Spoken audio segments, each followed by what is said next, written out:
Good morning, everybody. John Fiecla here for GAI Insights with the Gen AI News Briefing, rating your top news essential, important, or optional, putting thoughts in your head and time in your day. All right, we have all kinds of stuff going on here. We have fantastic new research on consumer use from Menlo Ventures. We have a mind-blowing new model that helps with genetic predictions, and we have a vacuous new research paper on user interaction. So there we go. We got some good stuff going on here.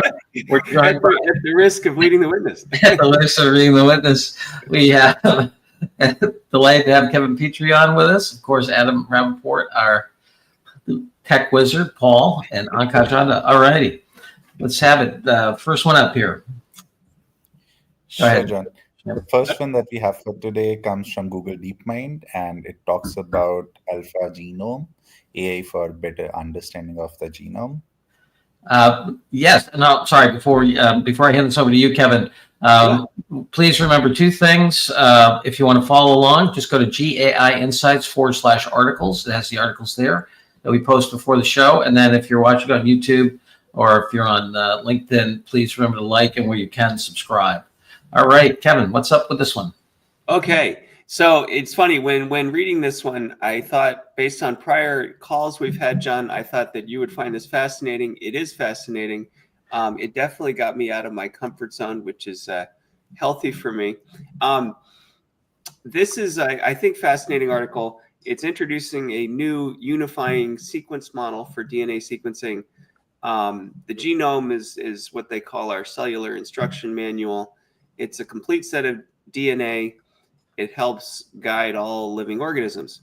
And so what they're doing is taking a long DNA sequence as input and then predicting various thousands of molecular properties that characterize how it works, its regulatory activity. So this new model, Alpha Genome, can help with disease understanding. You can more accurately predict genetic disruptions, i.e. diseases. You can have researchers that are pinpointing the causes of these diseases more quickly and more precisely. It could also help guide the design of synthetic DNA with specific regulatory function. Very cool stuff and fascinating. I think it's an intelligent article. It is, I think, really written for scientists and data scientists who are deep in this particular domain. A lot of implications based on my outsider perspective. This is not my area of expertise, but I think there are a lot of implications for the life sciences field. Beyond that, I don't think AI leaders would find it to be required reading. So I would view it as optional outside of the life sciences space. Gotcha. All right, so we're going for an optional outside of life sciences. What do you think here, Adam? Yeah, I was right where Kevin is, and I think he's done a pretty good job of characterizing what they've done here. Yeah, I was maybe towards important, but couldn't find enough sort of horizontal applicability in terms of what could be taken away from it to have it be important. All right, Paul, where are you on this? I agree. Optional. Ankash? Optional, John. Yeah, let me make the case for important. See if I persuade any of you guys. I think that there's, and remember, important isn't required reading. I think that we have the day-to-day stuff that people are using AI for and so forth, but I think businesses need to step back and understand that whatever complex thing their business is based on, science or whatever, is now the core economics of that are fundamentally changing. And this is going to hit every industry. Semantic reasoning in the legal field, creative production in the advertising field, diagnosis and exploration in hydrocarbons. I mean, I just think that, and this is, to me, is an example of a fundamental asset that is going to absolutely change every part of the economics of the life sciences and the healthcare business. And so, this is one of those things that I just this is the leading group on the leading issue about humanity. Other than that, I mean, this is massive at both in terms of what it might mean for our lives and so forth. That may take 10, 15 years. But I think as an example of where the world's going, it's magnificent. So I don't know. I was going to give it an important.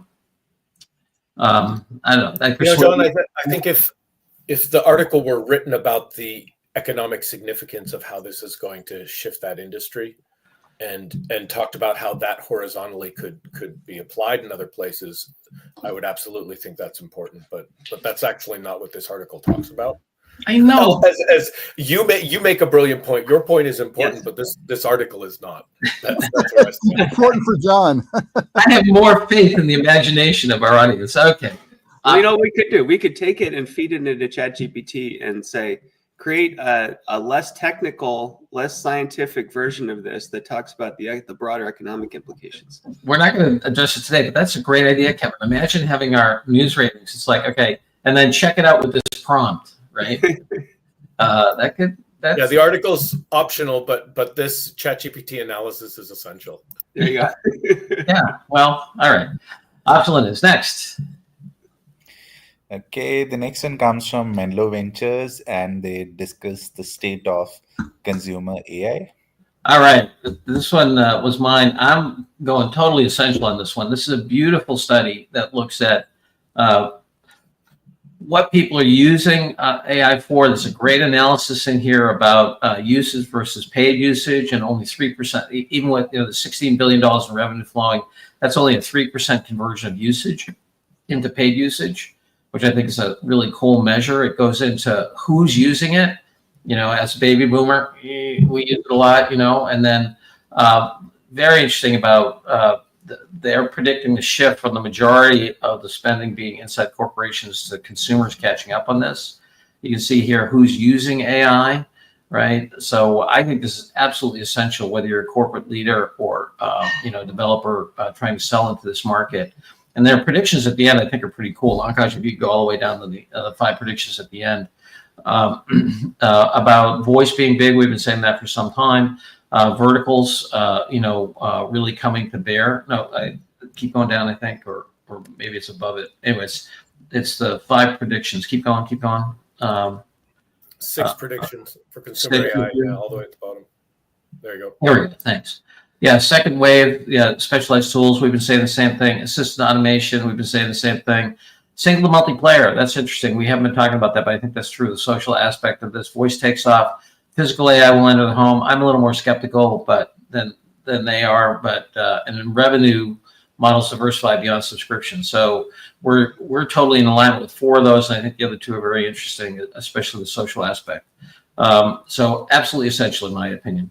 What do you think here, Kevin?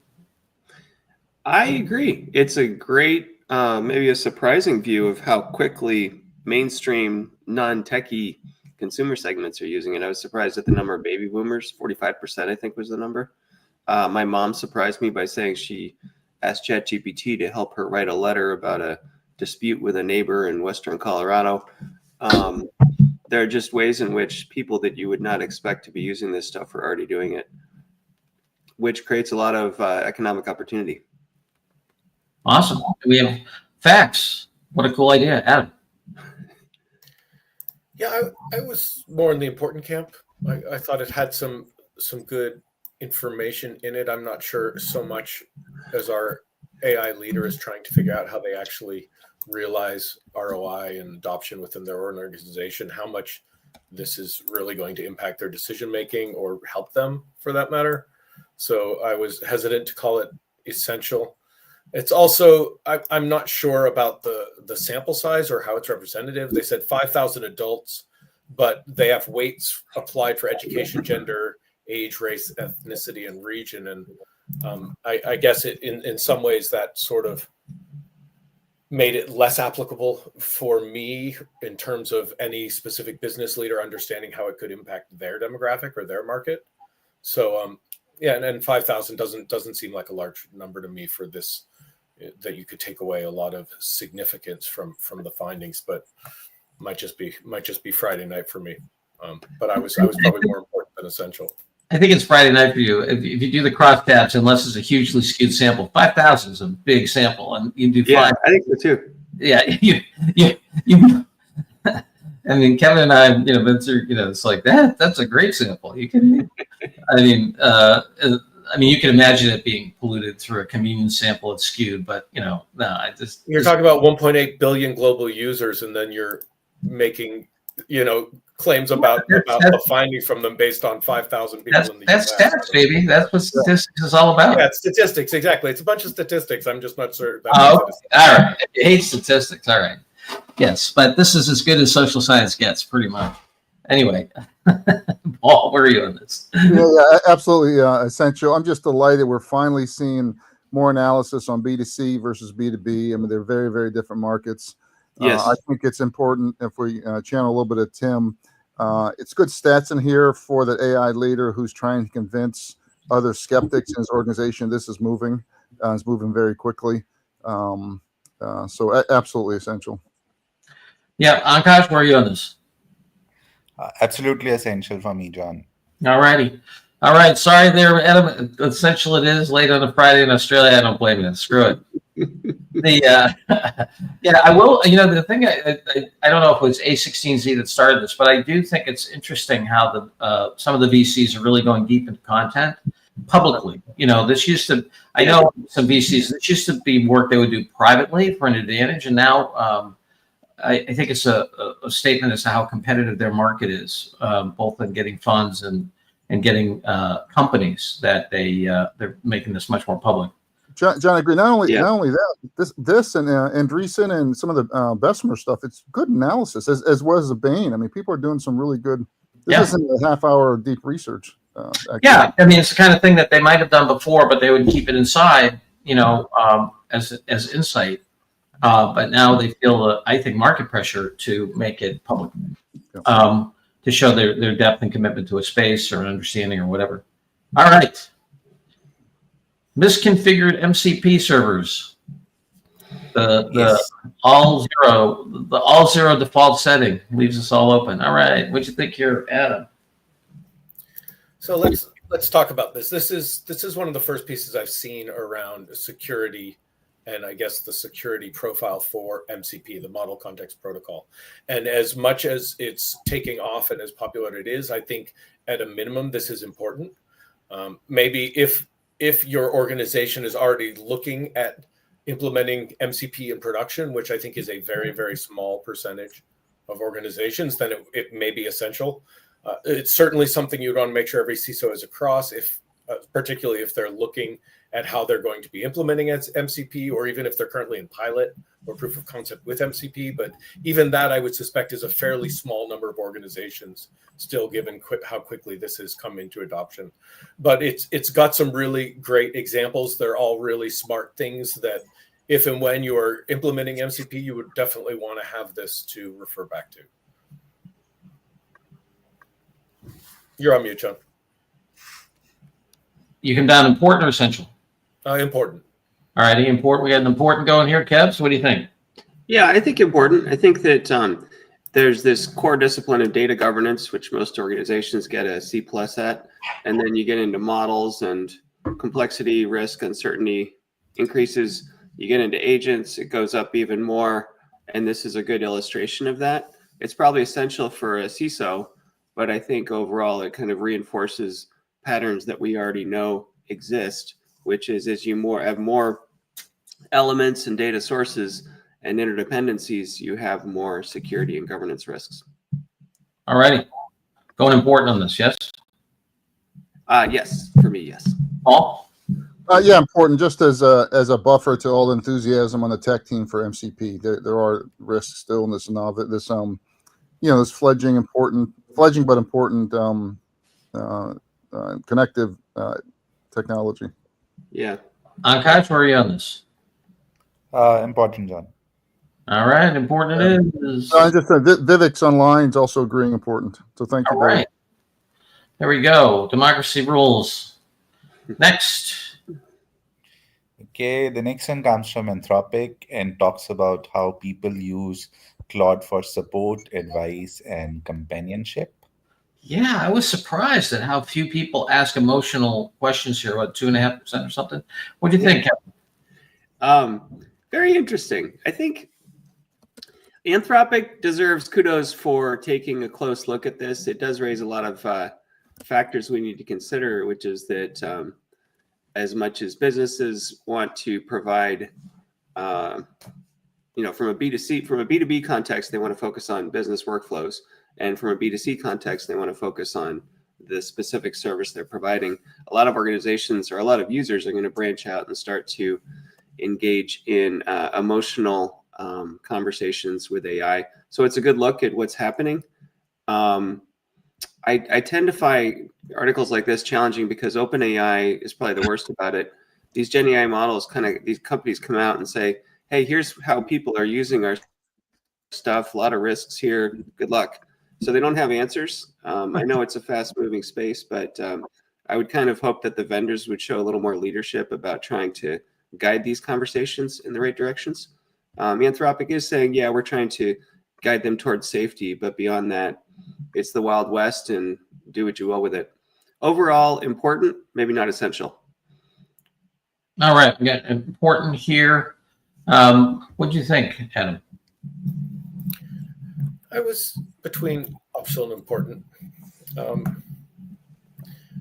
Yeah, definitely thought provoking. Maybe in the important camp, just to raise the awareness about it. I too percentage, but when you think about how much this is, how much these are productivity tools, and how much really the utility has been born out of that, it kind of makes sense that it's such a small number really that use it.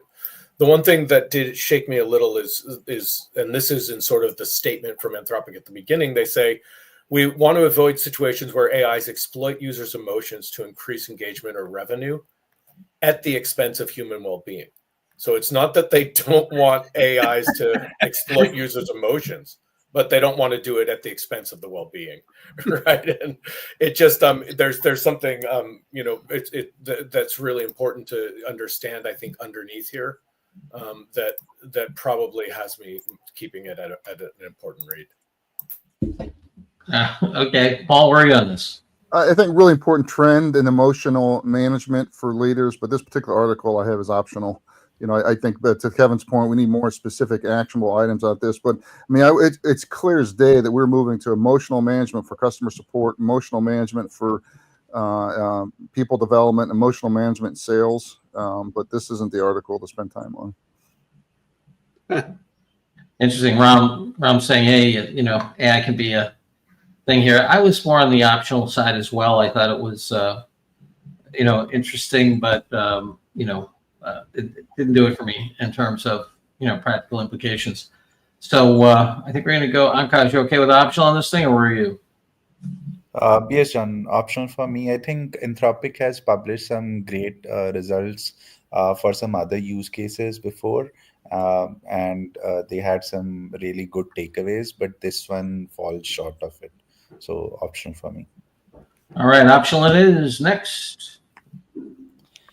Okay, the next one is a research paper which talks about moving towards AI search paradigm. Yeah, what do you think of this, Adam? So I'm really optional on this, and if someone reads more deeply into the insight here and wants to share it with me, I'm certainly open to that. But best I can tell, it's talking about a modular architecture for 4 LLM powered agents, right? And I'm like, yeah, that's like a workflow. Like, it seems like they're using these big words to make it sound like this amazing thing they've built or discovered or have defined or something, when really they're doing a fairly straightforward approach, which is that you have a master agent that's sort of organizing the whole thing, and then there's one that does the planning, one that executes, and one at the end that actually compiles the output and writes the response. So it didn't even seem that innovative as a framework to me. It seems like a pretty good approach, but it just left me really unimpressed that they were really doing anything new or innovative, or just sort of staking claim to a pretty straightforward workflow as this new paradigm. So I was optional on it. Gotcha. All right. What do you think, Paul? Optional. Yeah, I mean, so research is optional. It's Yeah, most companies aren't doing advanced search. Most companies are just now trying to get deep research capabilities on their own data here, which is the bleeding edge in that. All righty. Kevs? Yeah, I'm optional as well. I think that's a clever graphic, but I think it's an optional article. Ankash, we're going for the big O. What are you doing? What are you thinking? Optional. Optional. All right. Optional it is. All right. Next and last. Yes, the last one that we have for today comes from BCG and talks about AI at work. Momentum builds, but gaps remain. All right. This format, which I absolutely hate, with the, but if you, this particular, it's not really an article, but if you click through, Ankash, to the slide deck underneath, I think it's a little higher up. Scroll all the way to the bottom. Oh, it's near on the the bottom. I forget. Yeah, there we go. Oh, yeah. Yeah, I think I actually was going to give this an essential, and the reason is that the data, the most important thing here to me was the emphasis on in-person training, which they say should be a minimum of 5 hours. I think these other stats are interesting. The overall, hey, leadership support, deep training, and focus, I think, are the three biggies. Those aren't very surprising, but I found that there's a lot of uncertainty, and we see it in the marketplace all the time. And we do executive education as a firm. So the clarity with which this thing says, hey, look, you need this kind of in-person training, really get people to understand what the tools are. Otherwise you're going to top out little islands of experimentation. So to me, it was the beginning of a set of things that have to do with organizational transformation that are absolutely essential. So I was going to give it the big E, but what do you think here, Kevin? I would say important to essential. Could go for either one of those. There were two standouts for me. One is 36% of respondents, and we got 10K as 10,000 as the number of inputs here, which is even better. 36% say they were not satisfied with their AI training. That is a problem. Our research has shown that AI skills gaps are the number 2 obstacle to AI success, right behind data quality. Last year was number 1. Organizations have a lot of work to do when it comes to AI training, and this underscores that point. The other interesting thing is just the idea of going from using AI to reshaping workflows. That's where you really gain competitive advantage. I'm a believer that you can use AI, anyone can use an LLM, but really applying it to your proprietary processes and data sets is where you can gain sustainable competitive advantage. And so this is an important look at that. All right. So important to essential, either is good with me. All right, Adam. Yeah, I was important. I could support essential. This one, John, over 10,000, and it's specifically targeting leaders, managers, and frontline white collar employees. Mm-hmm. So for our audience, I think this is a much interesting subset to be running the survey on and useful for them. The key takeaways are all fairly straightforward stuff we've been saying for 2 years almost. Yeah. But nonetheless, it is right on the mark. So I think it's worth raising profile on. All right, Paul, where are you on this? Oh, absolutely essential. I mean, we've been talking for 2 years with the criticality of in-person training versus sending them a thing. We've seen it ourselves with all the exec ed and training we're doing. The number one issue I continue to see from AI enthusiasts is they can't get their senior management organization to move faster, and you can't move faster until you have enough experience and realize the power, and that's got to go through individual training here. So hands down, essential. All right, we're going essential. Got 2 big E's here. Ankash, while you do the tote, what do we have here, Paul, for our Monday Learning Lab? Yeah, Monday Learning Lab. We have a great one. We have Mark from Invoice Cloud. Speaking of this, who's going to be walking through his business case for Microsoft Copilot for their employee secure chatbot. So he's in the learning department at I think it's 600, 1,000 person firm. They're very enthusiastic. He's been in a lot of a learning lab before, and what we see is it's such a slam dunk, the ROI for employee chatbot implementations. I'm shocked that people still have trouble with it, but many companies are absolutely choking on $20, $30 per month per user. and they're going to be left behind if they're in any of these industries that are in the crucible. And the last thing is, I think we want to continue to have a debate on what is the benchmark for the percentage of employees that have access to that. I maintain it's at least 30%. It's higher if you're in a crucible industries, yet many companies are still only at 10%. Yeah, absolutely. Any other announcements? Kevin, anything coming from your guys? Had a great event this week with AI Realized, a partner of GAI Insights, and the recording of the webinar is available. Encourage folks to listen. Tell us what you think. Awesome. Adam, anything new other than the end of the fiscal year for you? All good. All right. Well, have a pint or two on for me. And all right, here we have 2 essentials, 3 optionals, 1 important. Have a great AI weekend. Hope to see you all on Monday morning, and make time for the Learning Lab. Should be a great one with Invoice Cloud. Bye-bye, everybody. Have a great weekend. Thanks all. Great weekend. Subscribe on YouTube, everybody.